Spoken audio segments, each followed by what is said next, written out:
nous allons résoudre cette équation sur RD. Alors, de quoi s'agit-il? L'équation de la chaleur, c'est l'équation dTU égale Laplacien de U en X, où U est une fonction, la variable X va être dans RD, et le temps va être strictement positif. Donc, c'est une équation sur R plus croix RD. Et nous allons ajouter comme condition qu'au temps initial, on a une solution qui est dans U0 de X. Et tel quel, on a un problème un tout petit peu trop général et qui n'a pas tout à fait de sens physique. Et ce qu'on va supposer, c'est qu'à t fixé,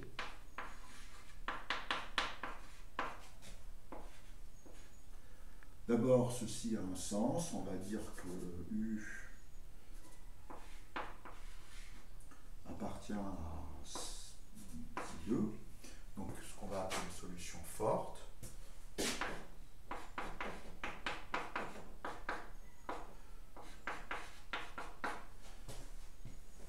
Avec décroissance suffisamment rapide à l'infini.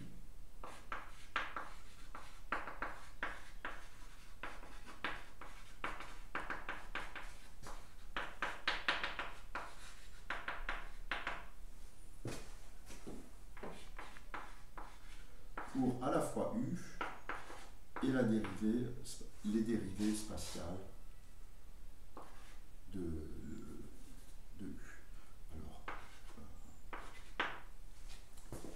pour toutes les dérivées spatiales.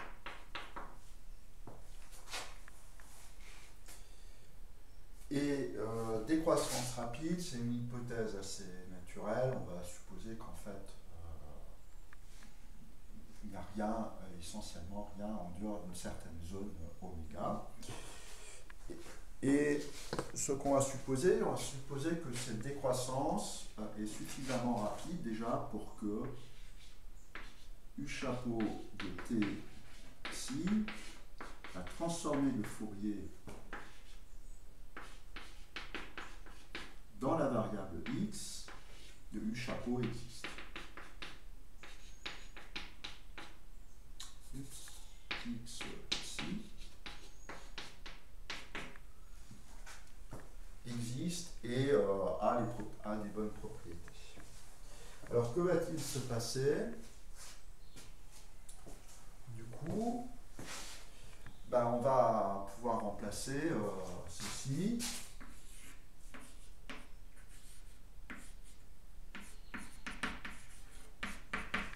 Et ce qu'on va vouloir, c'est que déjà que l'intégration temporelle puisse se faire. Et donc, ce qu'on va dire,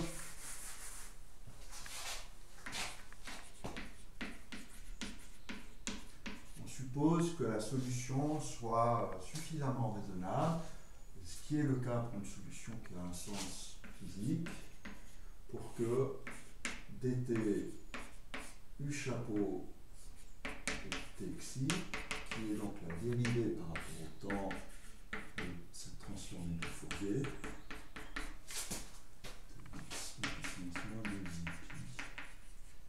dt existe déjà, et puis qu'on puisse mettre cette dérivée à l'intérieur de cette transformée de Fourier.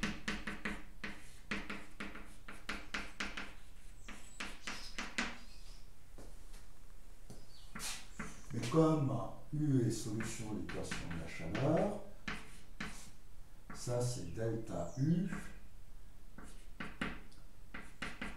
dxi au puissance moins 2xi, enfin dxi, xi, dx, x galaxie dx. Et donc c'est la transformée de Fourier du Laplacien qui est la somme de d de dxi au carré u de t dx. maintenant, qu'est-ce qui se passe? C'est que la dérivée par rapport à x, par une intégration par partie, chaque dérivée va se porter là, sur l'exponentielle, et va me sortir à 2i pi xi i au carré, parce que j'ai fait ça deux fois, par la transformée de Fourier de u.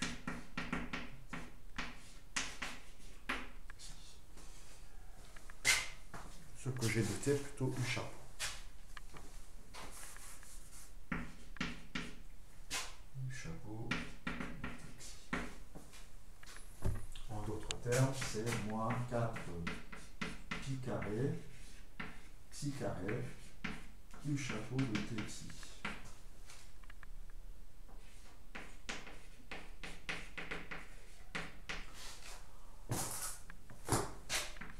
Et maintenant, qu'est-ce qu'on a? Ça, c'est une équation différentielle ordinaire qui est facile à résoudre. C'est tout simplement u chapeau de txi, c'est e puissance moins 4 pi carré xi carré t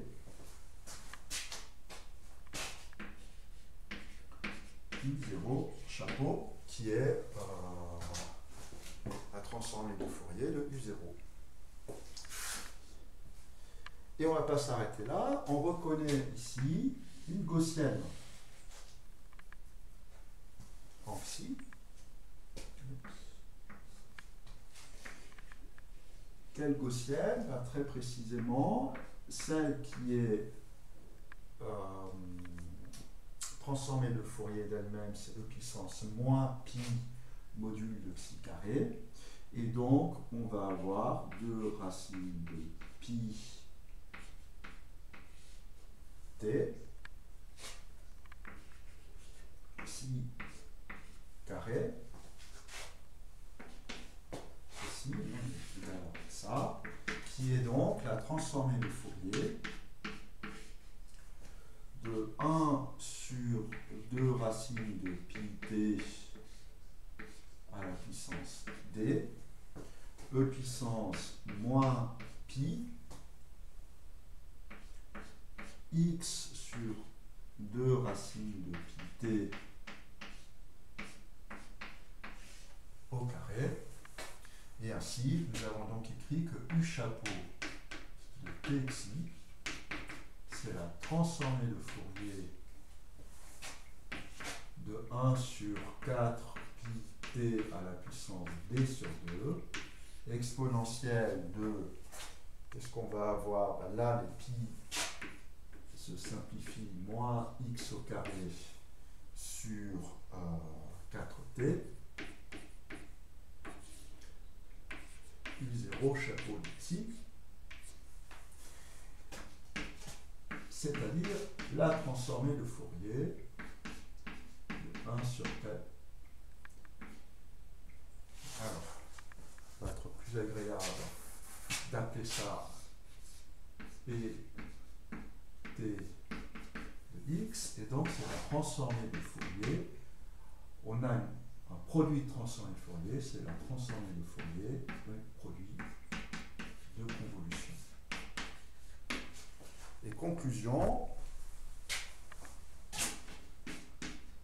u de tx, c'est pt convolé avec u0 de x, ou en toutes lettres, intégrale sur rd de 1 sur 4 pi t à la puissance d sur 2, e puissance moins x moins y, enfin moins x moins y, oui, au carré sur 4t, u0 de y dy.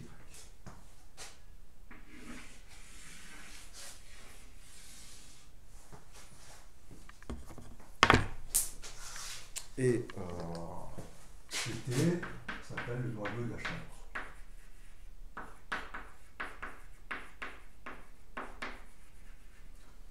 Alors, Alors, nous n'avons mis aucune rigueur là-dedans, presque. Le seul endroit, le premier endroit qui nécessite une justification, ce serait ici.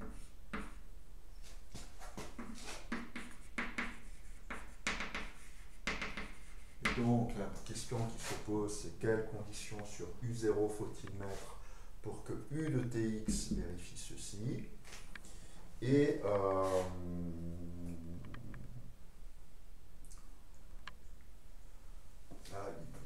pareil, on a supposé que U0 chapeau existait, donc ça rentre dans les propriétés de décroissance rapide, etc. etc. Donc, pour l'instant, nous n'avons rien justifié mathématiquement, on a simplement fait une analyse, et maintenant la synthèse.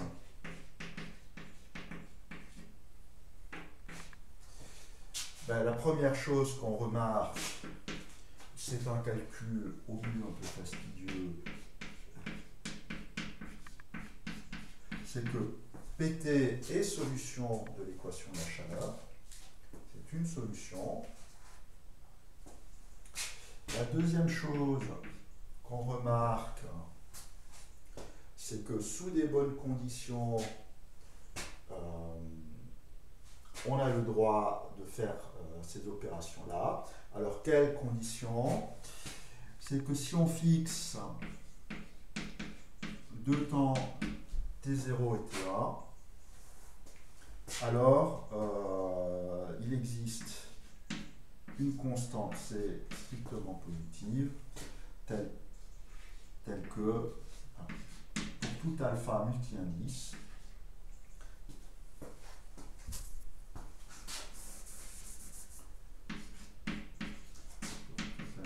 multi-indice, et je vais insister, c'est une dérivation à la fois en temps et en espace. Il existe une constante qui dépend des deux temps ici qu'on fixe et de alpha, telle que la dérivée de PT est plus petit que cette constante E puissance moins x au carré sur une constante. Alors c'est deux constantes différentes, on n'a qu'à prendre la plus grande des deux. Donc, qu'est-ce qui se passe? Ben, avec quelque chose d'aussi fort, il suffit que U0 soit borné pour avoir le droit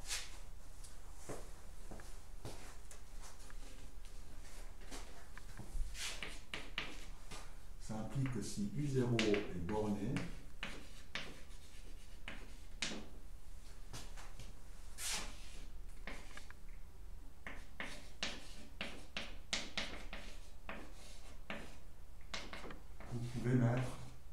vous avez le droit de faire passer les dérivations à l'intérieur.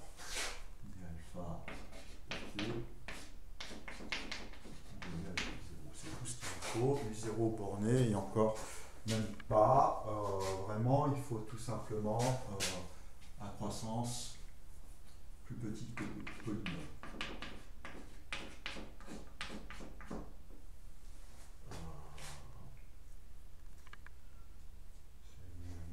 Il suffit. Ce qui nous intéresse, U0 dans un espace LP. Donc si U0 est dans un espace LP, vous prenez une partie de ça dans cette expression-là pour compenser la dérivation, et puis vous pouvez dériver comme vous voulez, donc aucune difficulté. Donc ça nous dit du coup que U0, que PT convolé avec U0 vérifie bien dt que U de Tx dt convolé avec U0 vérifie bien l'équation de chaleur. Et puis une fois que vous avez ceci, il nous reste une dernière chose à remarquer, c'est que PT de x, c'est 1 sur t à la puissance d sur 2, P1 de x sur racine de t. en d'autres termes, PT et P1 c'est une gaussienne. Hein. Et en d'autres termes, PT est ce qu'on avait noté gamma racine de t. Donc c'est une approximation de l'unité.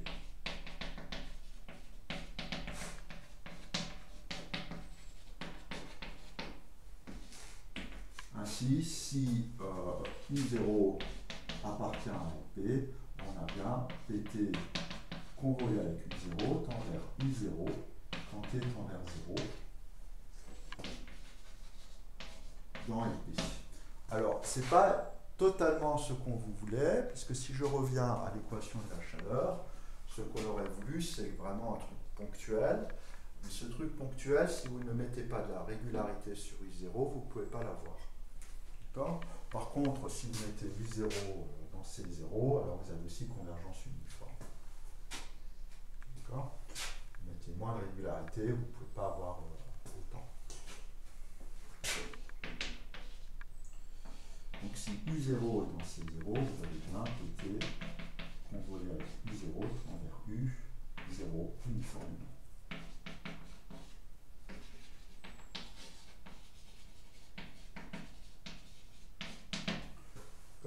En d'autres termes, si on est dans C0, on a bien résolu l'équation de la chaleur.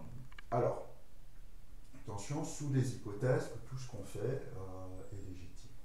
Et ça, ce n'est pas totalement évident, et c'est pour cette raison que nous allons introduire les distributions qui vont nous permettre de rendre ce genre de calcul beaucoup plus heureux.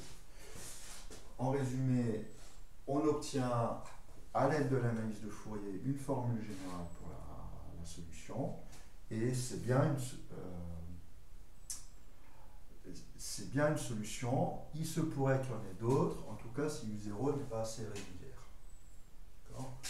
Ou de façon générale, si on ne suppose pas assez de régularité sur cette solution.